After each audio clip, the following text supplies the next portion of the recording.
Oh, this message is going to be a beauty. This one affects every single one under the sound of my voice who's watching this video. And the title of the video is The Causes of Racism, Bigotry, and Hate Revealed. Now, racism and bigotry turn into hate. And hate may escalate from words like this lady used in a store. Here's a photo up on the wall now. But she went into a store and this white lady totally lambasted some Latino that was standing in front of her buying things, calling her a welfare slob, saying that she didn't deserve to be in this country. That's just not prompted. It just came out of this woman, this hate, this bigotry, this racism. Now, it can escalate, this racism and bigotry, from words that totally disparage somebody to the young white male who was befriended by African American parishioners at a church in South Carolina, and he went in there during their prayer meeting, which they invited him into, and he brought a gun, 45 caliber pistol, into the church with the intent of murdering the people. And he murdered 9 innocent people. Where does that come from? Well, racism stems from one person thinking that they are different from other people.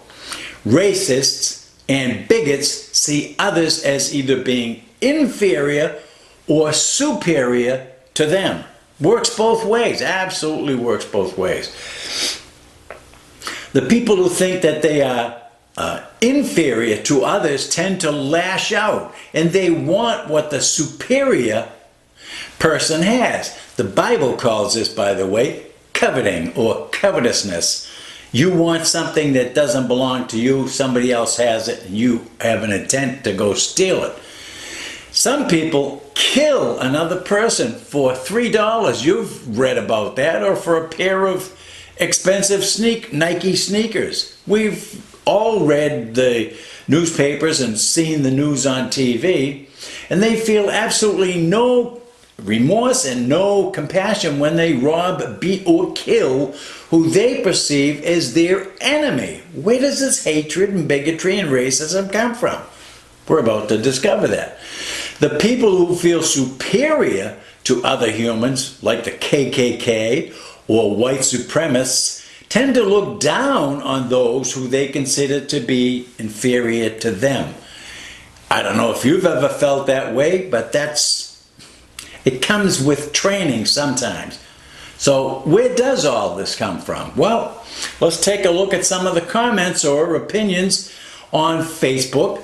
Go ahead and do it. Peruse Facebook, your Facebook page, or any opinion column that you might tap into, or YouTube articles, even like mine here.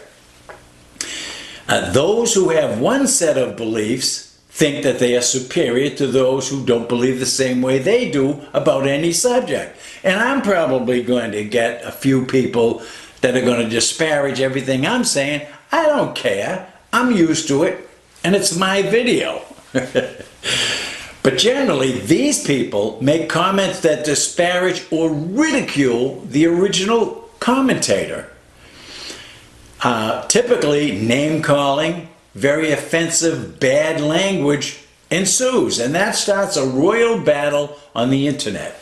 So we see this absolutely every day of our lives. Now, a long time ago, people in powerful positions within government started putting people into what I call boxes. Throughout the last 8 years of the Obama administration, for example, Black Lives Matter was created or born. And then after that, and that resulted from police shooting black men, typically. And then out of Black Lives Matters, another organization or box full of people resulted, and that was called Blue Lives Matter. Shortly after the spate of cops being shot on a daily basis almost, another box of people developed, and they called themselves the All Lives Matter group. So there's 3 whole new groups right there that were added to the myriad of boxes of people that were already separated by class warfare. Let me explain that.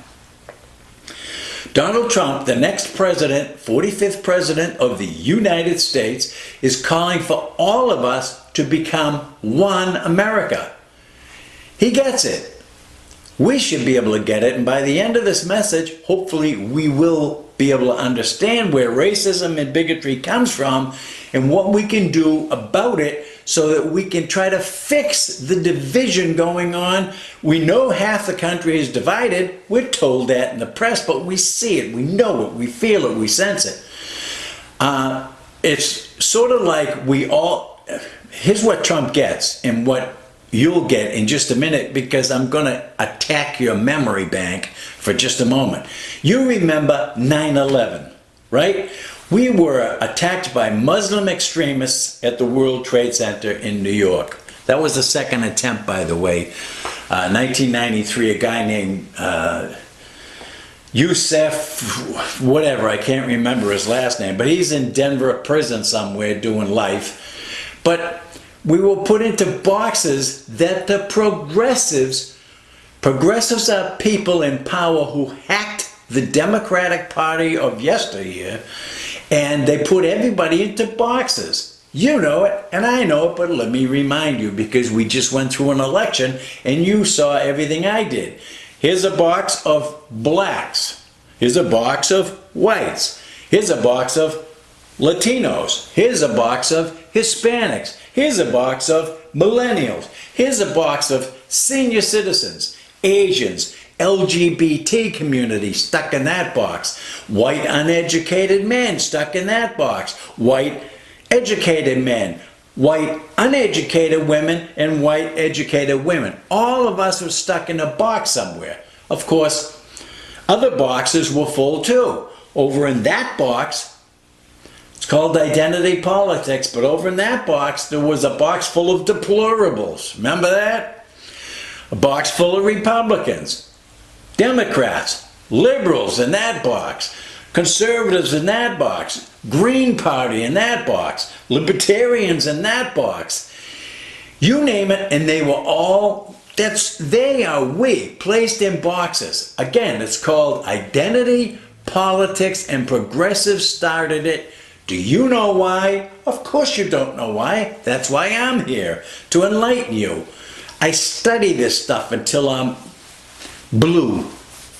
I'll be a blue guy in the other box of deplorables, I suppose. But the agenda of this powerful group of progressives have a need to put all of us into a separate box for reasons which need explanation. So here it comes. Progressives want to control the population of the world. That's their desire. To do it, they must not have us united as one America. They need to divide us. Division is a tool that's used to separate people into groups or boxes, and then have each group learn to hate the other group. This is why you have been brainwashed for about the past, I'd say, 20 years to believe that you belong in some box. And I'm telling you, the progressives set this thing up. There's a method to their madness, and we're about to discover that right now. I know you hate to hear that you've been brainwashed, or that I've been brainwashed, but we've been brainwashed by the media. We never want to admit that, but slowly and surely, the media have done their job, isolation of people, and put them into boxes of inferiors and superiors.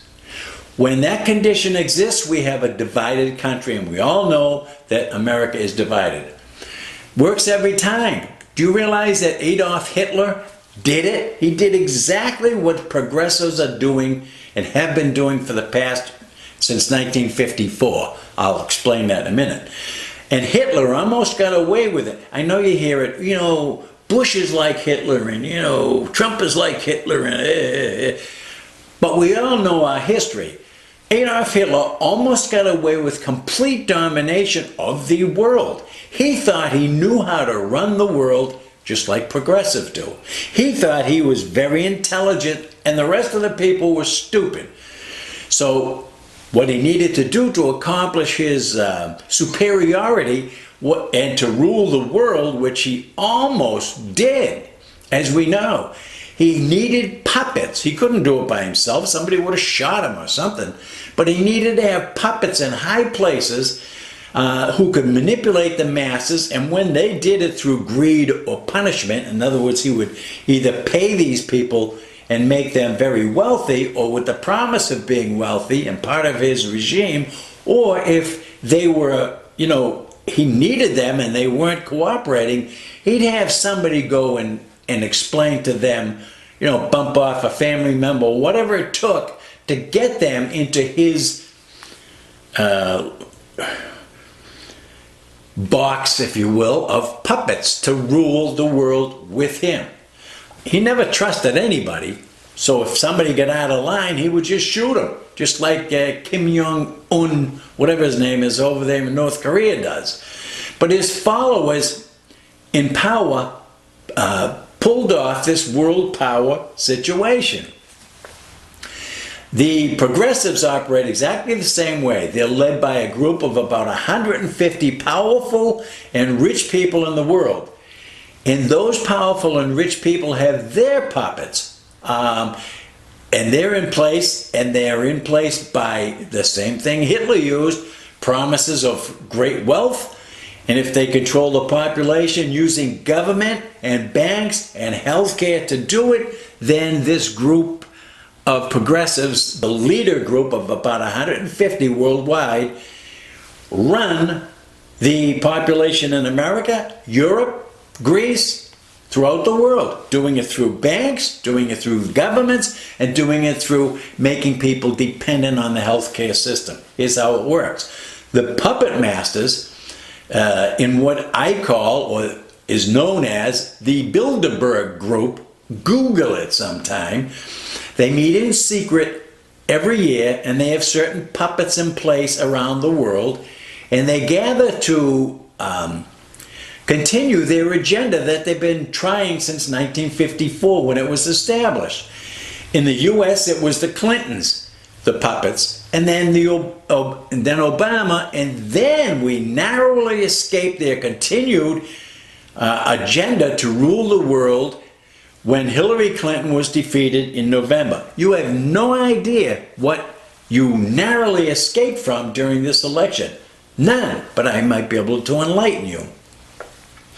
A powerful group like these progressives are so angry that Hillary lost because their agenda that they've been working on since establishment in 1954, when the Bilderberg Group was formed, they almost had all of their agenda completed. Hillary would have appointed the Supreme Court, and that would have finished us off. That would have ended our freedoms. Believe me, it would have been over. So now let's get back to the psychology of why there is so much racism, bigotry, and hate going on in the world. With so many boxes of separation of people, it's no wonder that the lady in the grocery store spewing hate thought she was justified. She's white. She was put in that box, and she was railing against Latinos that progressives put in that box. And she thought she was superior and that the Latino lady was inferior. And she told her, as I said, you don't belong in this country. It's no wonder then that the white Dillon Roof attacked the 9 black parishioners while they invited him into their prayer meeting. And when they bowed their head to pray, he killed 9 of them. For years, this young man was taught, probably by influences at home or through his friends or even his schools, don't know.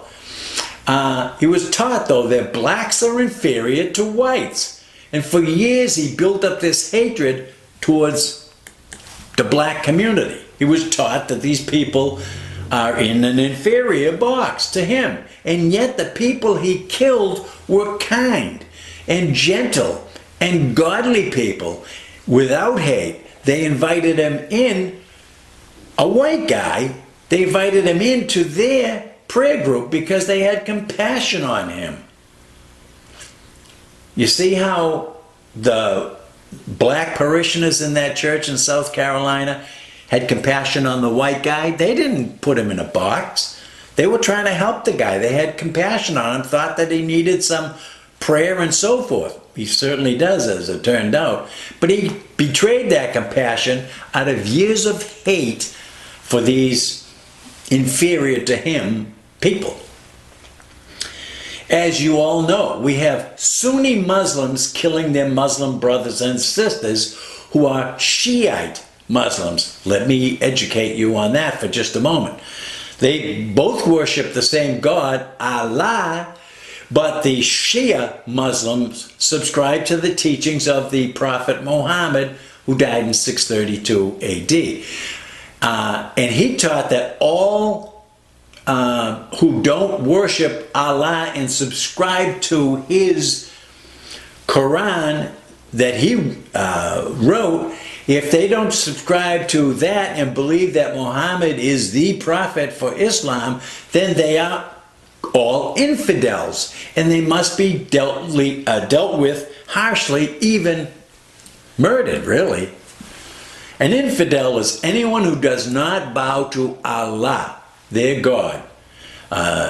So those that subscribe to Allah and to the Prophet Muhammad believe that they are totally superior to everybody else. Everyone else is an infidel. And this superior mentality is ingrained with them almost from the time that they can speak and understand. Now, Sunni Muslims don't subscribe, as I said, to the teachings of Muhammad. So they have become infidels, and that is why they're being shot, stabbed, and blown to bits. And this has been going on for 4,000 years, by the way.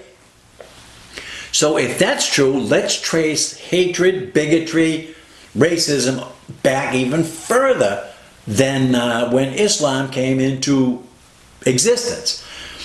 We'll trace it all the way back to Old Testament times in the Bible, long before Jesus ever came to the earth to save you, me, and the rest of mankind. In the first book of the Bible, which is the book of Genesis, whether you're Jewish or Catholic or Protestant or whatever, the Jews have the Torah, called the 5 books of Moses, and everyone else has the Old Testament, New Testament, whatever. But the first book in the Bible is Genesis. And we read about a godly man in Genesis by the name of Abraham. God had promised Abraham a son through his 90-year-old wife, Sarah. Well, turned out that old godly Abraham failed to trust God. He didn't believe it. He said, he kind of laughed. In fact, he did laugh, the Bible says. It says, I'm 100 years old almost. My wife is 90. What do you mean we're going to have a son?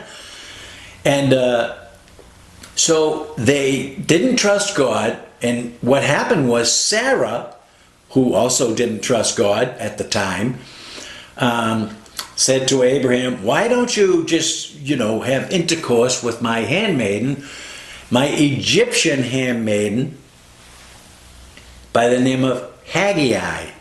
And Egyptian, right? You're going to follow this in just a minute. So he did, and they had a son by the name of Ishmael. And for the next 13 years, all that Sarah heard around the house by Haggai was that, the bragging rights. I had a son. Sarah, you can't have a son. Yeah. You know how it goes. So after 13 years went by, Abraham and Sarah finally had the child that God promised that he would have through his own wife. And Sarah became angry when her son Isaac was born. So she had Abraham throw Haggai and her Arab son out. Abraham put them out into the wilderness, the Bible says in Genesis, with plenty of provisions, but separate. They were separated. And when you get people separated into boxes, you get an inferior situation and a superior situation, and then hatred begins to well up within each party. So that's the very basis of bigotry, racism, and so forth, is separating people into boxes, and then inferior and superior. So they're separated, they're isolated, they're not good enough, Haggai and her Arab son. They're not good enough to stay in Abraham's house. Division was caused, and hate grew, and bigotry will grow too, and those are at the forefront of this separation into boxes, like I said. So we read in Genesis 16:12, or we could go there and find it, but I'll read it for you. It says this, and he, Ishmael, now get this, because this starts way back in the beginning of time, almost. It says that he, Ishmael, will be a wild man. His hand will be against every man, and every man's hand will be against Ishmael. Now you got to follow this. See, as a result of separation and racism, Ishmael, the Arab, would be against every man, and every man would be against him. Now put in today's English, the Arab Muslim world would be against others, and others would be against them. And that holds true right to this very day in 2016. Arabs hate Jews to this very day, and they want to wipe them off the planet. Out of Ishmael, by the way, just so you can get more educated, Ishmael ended up having 12 sons, and they are referred to as princes or imams. Now, you've heard those words, imams, but he had 12 sons. Now, this is important because you're going to find out some similarities in the tradition or history of Israel. So, Ishmael had 12 sons, imams. They have what is called 12 imams since Muhammad in 632 AD. There have been 12 imams. They are waiting now, right now, for who they call El-Mahdi, or the 12th Imam. The 12th Imam is the equivalent of what we would call the Messiah. Isaac, also, that was the son Abraham had after Ishmael, 13 years later. Isaac had a son when he grew up, got married. His name was Jacob, and God called Jacob to himself and said, from now on, Jacob, I'm not calling you Jacob the sneaky one or the supplanter, because Jacob had wrestled with God all night and said, I'm not going to let you go till you bless me. But God said to Abraham, Jacob, from now on, your name is not Jacob anymore, it's Israel. All right, now you got the first mention of Israel. Jacob had 12 sons who became the 12 tribes of Israel. So there were no Jews, no Israelites until Jacob and his 12 sons. You got it so far? That's after Abraham, after Isaac, Jacob, Israel. Okay. Christians accept that Jesus already came, by the way. So the nation of Israel, the Orthodox Jews, don't believe that the Messiah came, but Christians today do believe that the Messiah, Jesus, came. But ever since then, Arabs and Jews have fought against one another, and it will never change according to the Bible that says there is always going to be enmity or hate between Arabs and Jews. Turns out to be true, right? Like everything else in the Bible. But all of that is part of history, but it's also part of prophecy and the things to come. Hatred and division go further back than that with the Arab world. Let's go back all the way to the beginning of time in Genesis, into the Garden of Eden. Now, God had a place in heaven, still does, called that would be where he replicated what he had going on and did it on the planet Earth, down just south of Baghdad, Iraq, just so you know.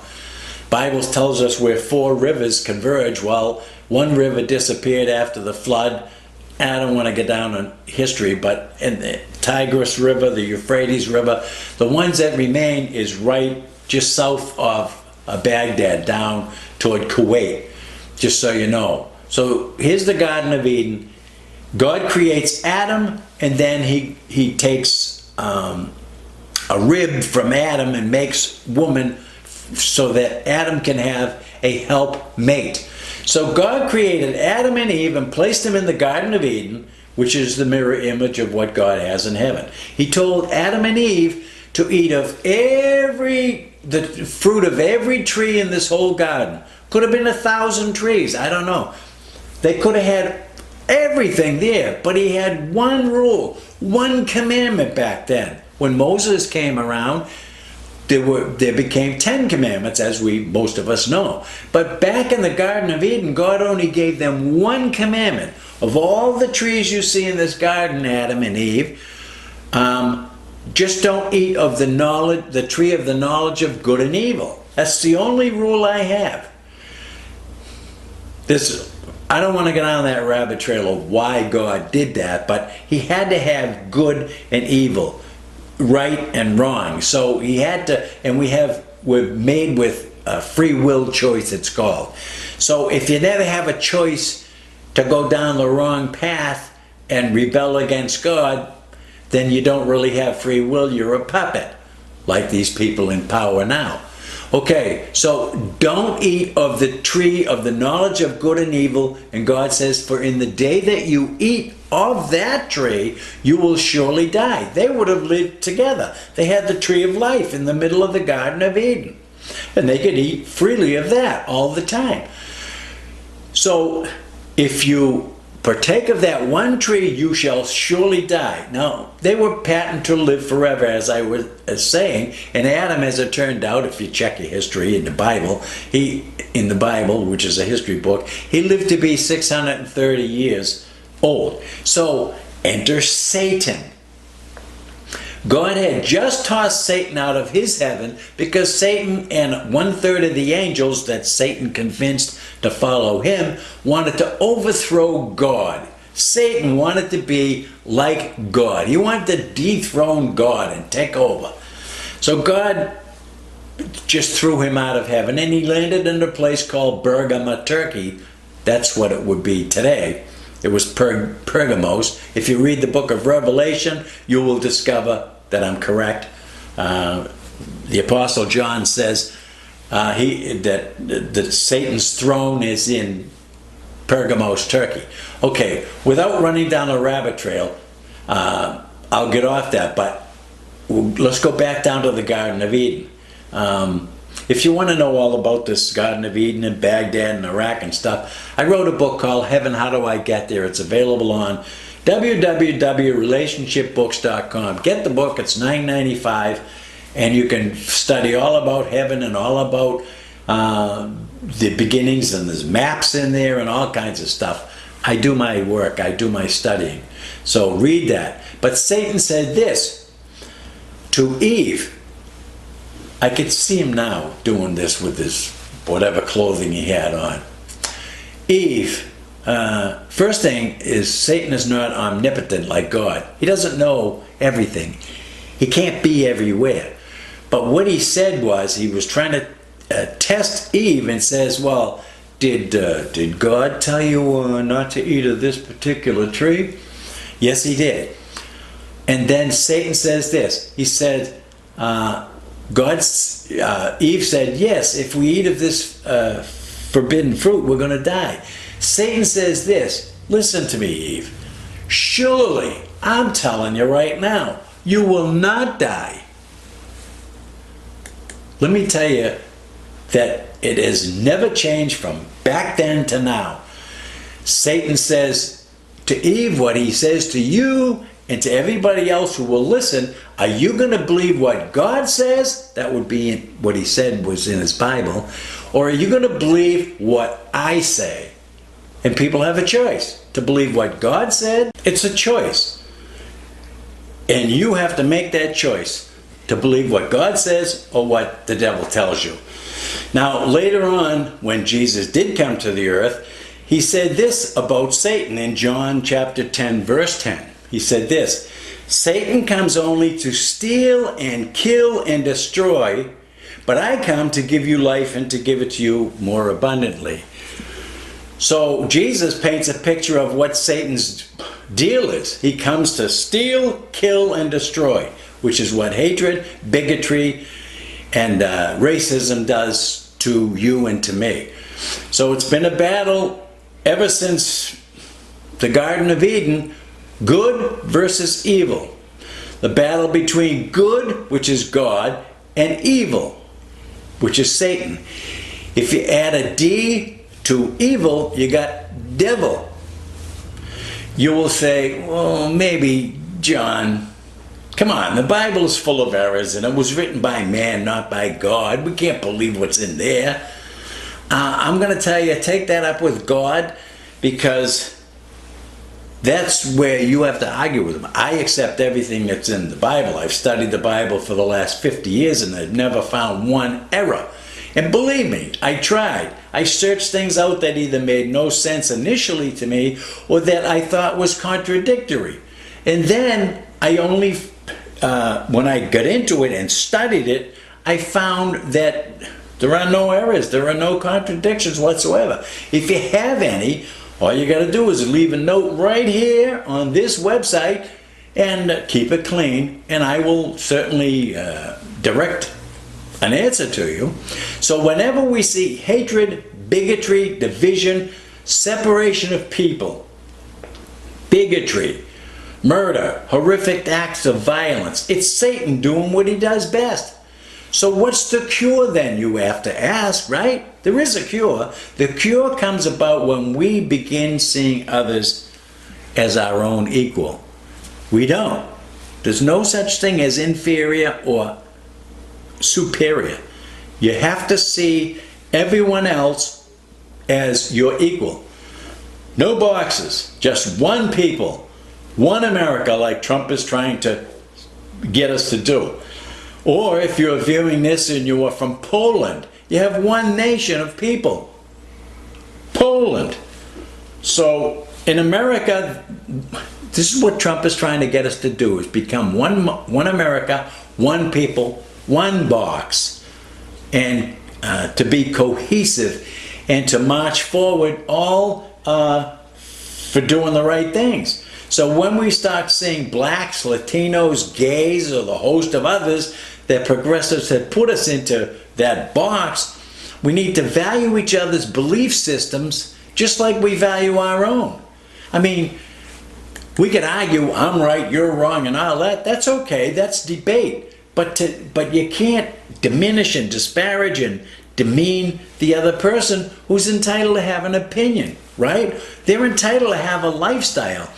I always have said, you cannot legislate morality. If somebody wants to become gay, okay, go become gay. That's between you and God. You want to be a drunk? You choose to be a drunk. You don't have to be. But I'm not going to disparage them from becoming a drunk. I'll try to talk them out of it. Excuse me. I talk too much. I get dust in my throat. But we got to reject hatred. Reject it. Reject being put into a particular box for the purpose of dividing us. We're Americans. We all want the same things. What do we want? We want peace. We want to be left alone to grow and prosper in the best country in the world, America. We're not globalists like the progressives that try to paint and take the jobs and try to share our jobs and our wealth with everybody overseas. Trump got it right again. We're not. We're a sovereign nation. We should have one flag. Progressives are trying to destroy that image. Under one God, 97% of us believe that there is a supreme being, creator out there. 3% don't. Well, you can't go with, you have to go with the majority here. One flag, one nation, and one love for our country. That's why I say Trump's got it right. He really does. From birth, every one of us, black, white, Latino, makes no difference. We're all born equally with every opportunity to grow, to educate ourselves or not, to get a job or not, but we choose our destiny, regardless of whether we were born in a ghetto or born in a mansion. You say, well, John, you know, if I was born in a mansion with a silver spoon in my mouth, I'd be a lot happier. I really would. Ask Robin Williams, who had $40 million, how that worked out for him. So no, everybody's born with equal opportunities, and yet it depends on what you want to do with your life. We can choose to go to school or get into a trade school and learn how to be an electrician. It's all about choices. We're not in boxes. You should vow to never let progressives put us into boxes called identity politics. We may be black or white, but we're all Americans, as I've tried to push in this video. You should vow to talk it out with anybody who's not like you, and you will find common ground. I do. If I talk to a black guy, we actually start laughing and having fun. In fact, I had a black guy that was my Air Force roommate. We had 4 of us in a room, and his name was Warren. Funniest guy on the planet. But I mean, we just got along because we talked things out. And, you know, race didn't come into it. So you vow to talk it out, and you'll find the common ground. Like I said, Donald Trump gets it. He wants us all to be one America and live our life and strive for peace and prosperity and all those good things. So I hope you got something out of this video. I hope that you have uncovered, as I have, the psychology of racism, bigotry, hate, and where it stems from is boxes. Don't be in a box. Don't be inferior. Don't be superior to anybody. Just be an American. I'll see you next time.